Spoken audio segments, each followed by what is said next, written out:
আবারও packet heroin সমেত ধৃত এক হেরোইন পাচারকারী।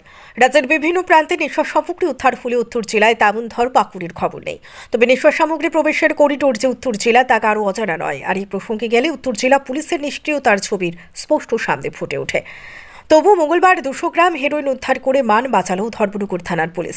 ধর্মনগর থানার অফিসার ইনচার্জ সিদ্ধিকান্ত বর্ধন জানান, এদিন দুপুরে গোপন খবরের ভিত্তিতে কৃষ্ণপুর এলাকায় সাঁড়াশি অভিযান চালিয়ে সন্দেহজনক এক যুবককে আটক করে পুলিশ। পরে তার হাতে থাকা একটি বাজারের ব্যাগে তল্লাশি চালিয়ে 18টি সাবানের বাক্সে মজুদ 18 প্যাকেট হেরোইন উদ্ধার হয়। তিনি জানান, উদ্ধারকৃত হেরোইনের ওজন 200 গ্রামের মতো। সাথে আটক করা হয় ইমাম উদ্দিন নামের ওই হেরোইন পাচারকারীকে। তার বাড়ি পানিসাগর থানাধীন রৌয়া গ্রাম পঞ্চায়েতের 6 নম্বর ওয়ার্ডে বলে খবর। এই মর্মে স্থানীয় থানায় একটি এনডিপিএস ধারায় মামলা রুজু করে তদন্ত শুরু হয়। খতিয়ে দেখা হচ্ছে হেরোইনের গন্তব্যস্থল কোথায় ছিল এবং পাচারকাণ্ডের সাথে আর কারা জড়িত রয়েছে। আজকে এটা গোপন খবরের ভিত্তিতে আমরা এই কৃষ্ণপুর এলাকাতে আমরা পুলিশ একজনকে ড্রাগস ব্যবসায়ী একজন তাকে আমরা ধরতে সক্ষম হয়েছি এবং তার কাছে একটা ব্যাগ পাওয়া গেছে।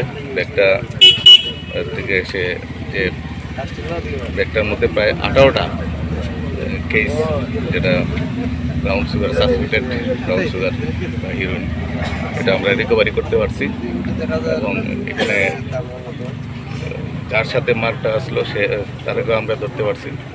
এবং টোটাল যেটা 18টা কেসে প্রায় 200 গ্রামের মতো সাসপেক্টেড ব্রাউন সুগার পাওয়া গেছে।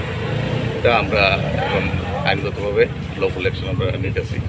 এবং অবশ্যই একটা স্পেসিফিক কেস নেওয়া হইব ধর্মনগর থানাতে এবং তার এগেনস্টে আমরা আইনগত ব্যবস্থা নিচ্ছি। পাশাপাশি তার সাথে এই ব্যবসার সাথে কে কে জড়িত আছে এটাও আমরা খতিয়ে দেখার জন্য এবং আমরা বাইর করতে পারি কিনা আমরা চেষ্টা করতেছি এবং কার কাছে বেচতে আসলে এবং কার কাছ থেকে আনছি এইগুলো আমরা অবশ্যই আমরা তাকে পুলিশ রিমান্ডে অবশ্যই আমরা তাকে নিয়ে এসে বার করার চেষ্টা করতেছি।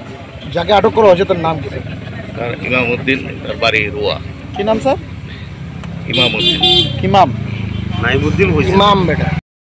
ধর্মনগর থেকে অক্ষয়দেব মজুমদারের রিপোর্ট, সত্যের খোঁজে 24 ঘন্টা।